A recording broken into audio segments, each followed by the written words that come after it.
Hello and welcome. In this video we'll be talking about the HQ choices in the Admech army, what they give you, how to play them, and where they fit in the list. To begin, the HQ component is a vital part of almost every army list, as every detachment except for super heavies and auxiliary detachments require at least one HQ choice. In some cases, such as the battalion or the brigade detachment, they may require more than one HQ choice, so almost every army you build will include at least one HQ choice, assuming you're playing Admech. The good thing though is that all of our HQ choices are viable in one way or another, and it really comes down to the situation in which you wish to play them that determines how good or how bad they are. So the following list of HQ choices is in no particular order, but for the most part it goes from having the most relevant abilities to the least relevant abilities. To begin the list, we'll start with Belisarius Cawl, who we've touched on before in previous videos. In this video we'll take a deeper dive into what Cawl does and how you should think about playing him. To begin, Cawl is restricted to the Mars Forge world. For the most part, that is the only real restriction that he has.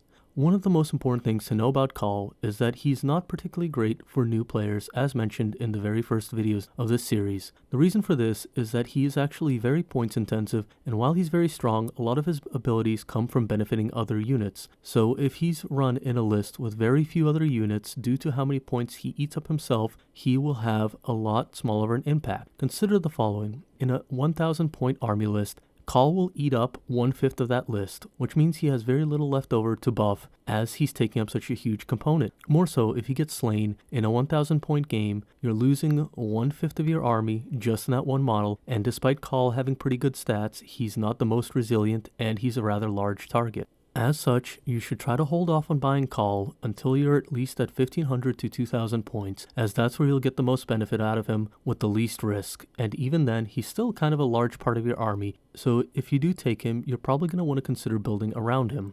Now that that's out of the way, one other very important thing that a lot of new players make as a mistake is that they assume Cawl has to be the warlord if taken, due to his position within the lore of the Admech.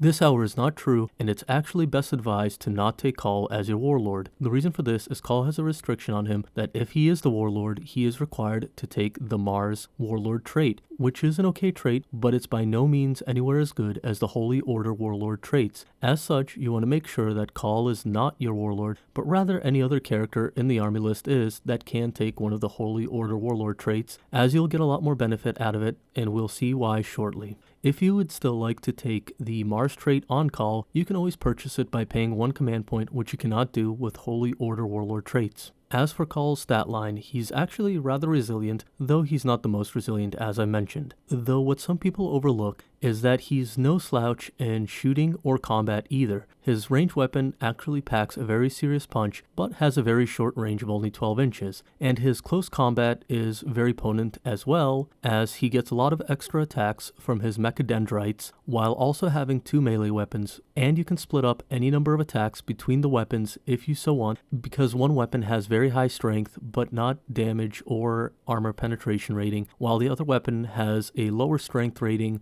while having better armor penetration and damage. As such, which weapon you pick to fight with will depend on what target you're fighting against. Due to him being rather good in close combat and having a rather powerful weapon that only has a 12-inch range, this means you'll probably be using him as a defensive measure against enemies and threats that come near him, more so than trying to advance him forward and shooting, as he moves at a rather slow pace compared to other units, and unlike other HQ choices, he has the restriction that he cannot get into transports, which means he's a bit harder to protect while also not being able to increase his movement speed by using transports. The reason you usually take Cawl is for his different buff auras that he offers. The first one is that he can manipulate the canticle roll if you choose to randomly roll for a canticle as opposed to selecting one. This scales especially well with the Mars Dogma, as with the Mars Dogma you roll 2 dice instead of 1 and you keep both.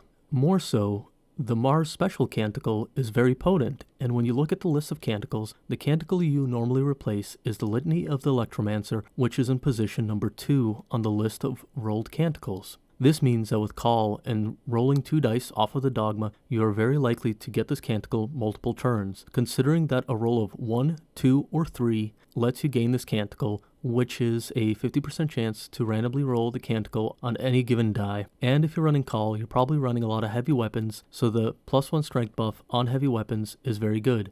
Now, the second ability that Call has that really helps buff units is his Lord of Mars reroll aura. What the Lord of Mars aura says is that any Mars unit within 6 inches of Call can reroll any 2 hit rolls in the shooting phase. There's a very important distinction to make here. It's any roll, not just failed rolls. Why is this important? Well, let's say you have a unit of Iron Strider Ballistari, and you've taken the Holy Order Warlord trait Divinations of the Magos, the Overload Safeguards option out of Magos, which says on an unmodified roll of 6, you score an additional hit. Now, let's say you have a squad of 5 Iron Strider Ballistari.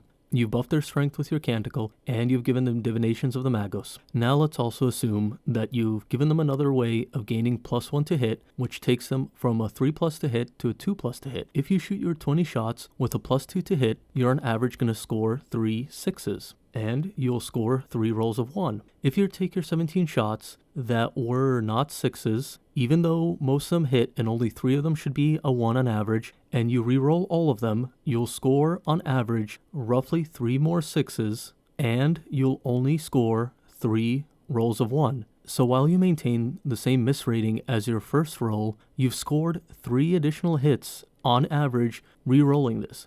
And this shows you the power of understanding the wording of a strategy, and that's why I would say this is probably a little bit more of an advanced strategy, and what I would like to think is important about when you're considering units like this. There's one other small special ability that Call has that the other HQ choices don't. Almost all of the HQ choices have an ability called Master of the Machines, which lets them repair unit. Call has a bit of a special version of Master of the Machines in which you can repair any Admech vehicle or any Imperium vehicle. And while all of the names of the special ability are the same, they seem to have different restrictions based on the way that they're printed in the codex. And Call's versions seems to be the least restrictive of any of the other HQs. Finally, to wrap up Call, the important thing to consider about how you would play him is that when you usually pick Call, you're going to play him in what's called a Call Castle, where you take Call, sit him with either Castellan robots, Onager Dune Crawlers, Scorpius Disintegrators, and other types of heavy firepower such as the Iron Strider Ballistari, so that he can buff all of them with his Mars Canticle rolls, as well as rerolls to shooting, and other such abilities that make them extremely potent, and you slowly creep across the map in this sort of death bubble that Call can protect against close range threats due to his powerful shooting in short range and relatively good close combat, which other vehicles mostly lack, especially if they have blast. And we'll look into this more once we start developing larger point army lists around the 2,000 point mark.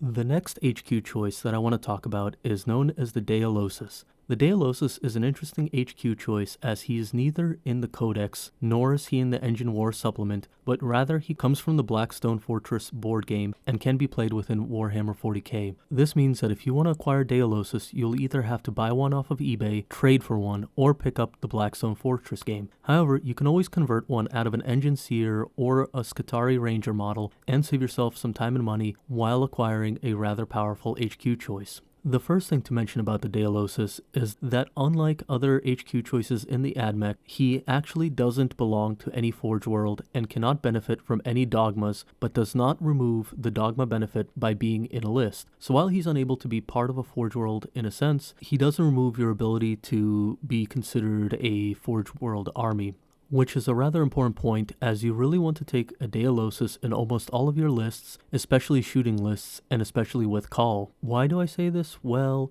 the Daedalosus has a very powerful ability known as the Omni Scanner.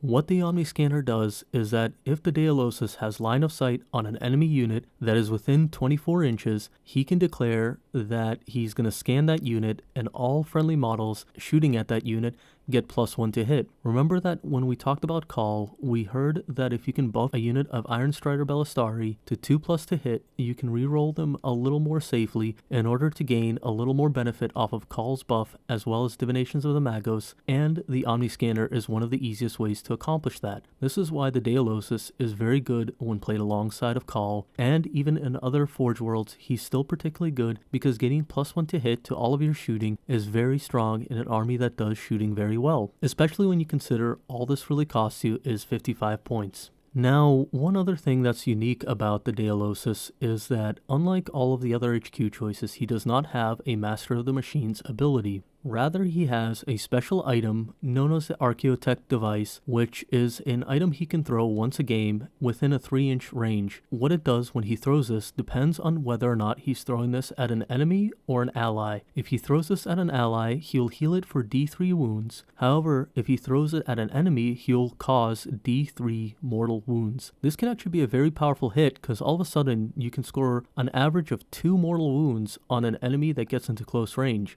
So not only do you potentially have Call nearby, but you also have this flask that can randomly do a decent amount of damage out of nowhere that an opponent might not expect. And when you consider that the Daedalosus has a mini Call blaster that he carries around, he becomes an even bigger threat when anything gets near him. However, his other stats aren't particularly great and he's rather squishy, so anything that can kind of get close enough to him will probably kill him if you give them the opportunity. So it's very important to play him very intelligently and keep him out of harm's way by using other units to screen him instead of letting him just get sniped, because he'll go down very quickly and most of your opponents will target him as a priority due to the Omniscanner buff that he offers all of your other troops. Now in position 3, we come to the Dominus. It's very fitting that the Dominus falls in position 3 as he's not a particularly exciting HQ choice, but he's a very solid one and will oftentimes be taken if you don't have access to Call or don't wish to play Call, as other Forge Worlds can't take Call. As such, you'll usually see him played in other Forge Worlds outside of Mars. The reason for this being that what he really brings to the table is that he gives an aura buff, sort of like Call does in terms of rerolls, but he can only have units around him reroll rolls of 1. This means that he's a lot more limited, but he gives you the ability to get a little more of a consistent shooting phase. More so, unlike the other tech priests, his Master of the Machines is limited to Questor Mechanicus and Admech models. This isn't the worst, especially if you're going mono faction, but it's kind of interesting that he's more restrictive than some of the other choices we'll see, though at the same time it does kind of make sense in terms of lore, as he's supposed to be very dedicated to Adeptus Mechanicus and isn't as advanced as Call, while also not necessarily hanging out with Imperial Guard like Engine Seers often do. As this unit is one of the more boring ones, you want to keep them as low as possible in terms of points, as their weapons aren't particularly exciting and you only really want to upgrade them in the situation where you have additional points, or if they're a piece of war gear that comes for free by taking it as a warlord, then you might as well grab something. Anyway, I wish I had more to say about the Dominus, as he's one of my favorite models, and that's probably why I chose him to be my avatar for this channel. In 4th place, we come to the Manipulus. The Manipulus is probably as good as the Dominus, but he might be slightly worse or slightly better. It's very hard to tell, as he's 10 points less than the Dominus and is more versatile than the Dominus in terms of buffs. His buffs are a tad bit weaker in terms of raw output, but situationally they may very well overtake the Dominus's buff. So what does the Manipulus do in terms of buffs?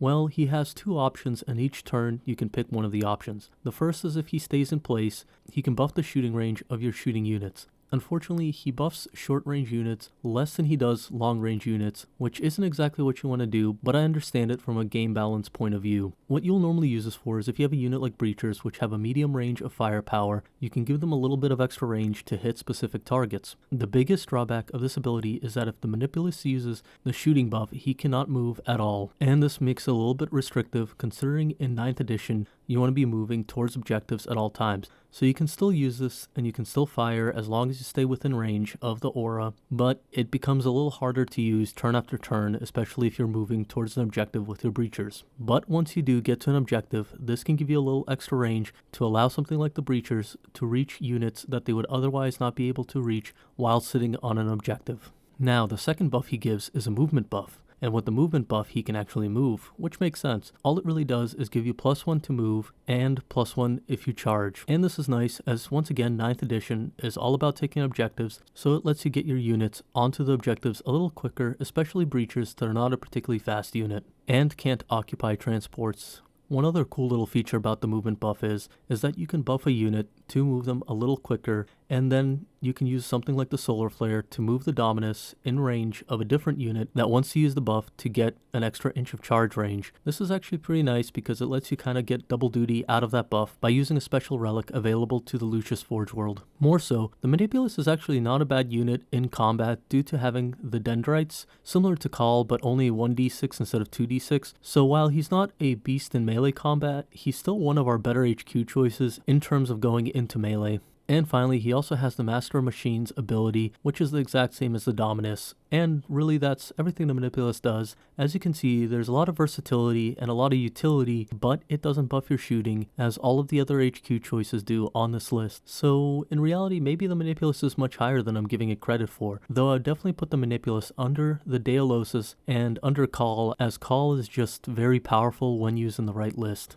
And finally, we come to the number 5 slot of the HQ choices and the final option, which is the Engine Seer. The Engine Seer, for the most part, is just a low-cost HQ choice that's meant to be a filler more than anything else. The reality is, the Engine Seer does not have particularly impressive stats, neither does he have anything interesting in terms of abilities, as for the most part, he doesn't really have any abilities outside of Master of Machines, which for the most part is the same as the Dominus and the Manipulus, but he can repair Astra Militarum vehicles. I guess that's pretty cool if you're taking him alongside a detachment of Astra Militarum. However, he doesn't really have a shooting weapon, and his close combat is okay at best, and his save rolls are not particularly good. This means that his biggest role is, if you take an extra detachment after you filled up your first detachment or even second detachment, and you've already taken all of the HQ choices you want in those first detachments, you can take him as a low-cost option in order to splash some units or a Forge World or something of the sort. Generally, he's going to be better for other armies that aren't Admech than armies that are Admech when they want to take a detachment of Admech. Something you can do, because he's such a low-cost option, is if, for example, you take Call, you can take an Engine Seer alongside him and just put the Holy Order Warlord traits on the Engine Seer. However, if given the option, you should probably take a Manipulus over him, as the Manipulus has a lot more survivability than the Engine Seer due to the better save rolls, and as well offers you the extra couple utility buffs that the Manipulus can provide, which the Engine Seer cannot. And this is why the Engine Seer is such a filler choice that's only really considered when you need a cheap HQ choice to fill a slot and you cannot find spare points to take something a little more impressive. That is all the HQ choices. Do you agree with what I had to say here, or do you think there's something that needs to be added? If so, please feel free to put any questions or comments down below, and please remember that as a new channel, liking and subscribing helps a lot. Thank you and have a great day.